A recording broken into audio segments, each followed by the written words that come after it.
Öksürük aslında bir koruyucu refleksimizdir. Solunum yollarına sekresyonların ya da gıdaların, içeceklerin kaçmasını engellemek için öksürük refleksi vardır. Tabii ki çocuklarda öksürük olduğu zaman aileler tarafından çok endişe ediliyor. Öksürüğün aslında en sık sebebi gribal enfeksiyonlar. Özellikle sonbahar ve kış aylarında. Tabii ki bu öksürükler gribal enfeksiyonlarda çoğunlukla 3-4 günde kaybolurken bazen 6 hafta, 8 hafta uzun süre geçmeyen öksürükler oluyor. Bu geçmeyen öksürüklerde özellikle öyle 1 yaşından daha büyük çocuklarda ya da 9 aydan daha büyük çocuklarda sinüzit olabilir, genizit olabilir. Genizitinin büyümesine bağlı sürekli bir akıntı, geçmeyen, uzun süren öksürüklere sebep olabilir. Onun dışında alerjik hastalıklar, özellikle bronşolitler ya da polen duyarlılığı ya da ev tozu akar duyarlılığı gibi ailesinde özellikle alerji olan bebeklerde ya da egzaması olan bebeklerde alerjiye bağlı olabilir. Sigara dumanına ya da hava kirliliğine maruz kalmaya bağlı uzun süren öksürükler olabilir. Nadiren de kistik fibrozis gibi ya da akciğerlerde bronşları etkileyen doğumsal yapısal bir anomali gibi durumlarda uzun süreli geçmeyen öksürükler olabilir. Tabii ki bu öksürük özellikle küçük çocuklarda bazen tehlikeli olabiliyor. Özellikle 3 ayın altındaki bebeklerde. Çünkü gribal enfeksiyonlar sonrasında öksürük olduğu zaman bu İster nezle grip gibi başlasın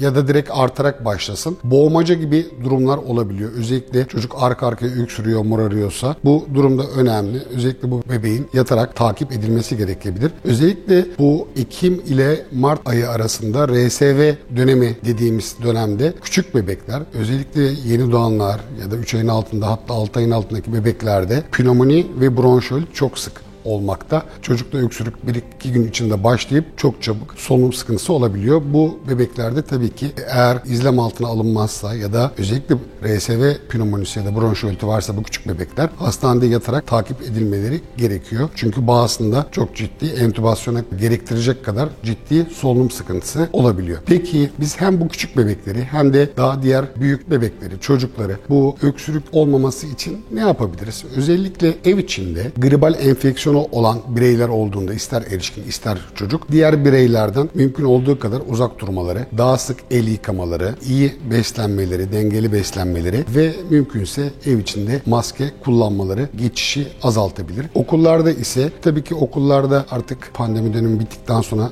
rutin olarak maske kullanımı yok. Çocukların daha sık el yıkamasıyla bir dereceye kadar azaltılabilir. Ama özellikle kreş çocuklarında ya da ilkokula giden çocuklarda bu viral enfeksiyonlar sonrası çocuklarda maalesef öksürükler olabiliyor. Ama tabii ki büyük çocuklarda çoğu viral üst solunum enfeksiyonlarına bağlı olanlarda kendiliğinden çoğu 5-7 günde geçmesini bekliyoruz. Özellikle küçük çocuklarda öksürük kesici ilaçlar yan etkilerinden dolayı kullanmıyoruz. Öksürüğün nedenini ortaya konması, nedeninin tedavi edilmesiyle öksürüğün geçmesini bekliyoruz.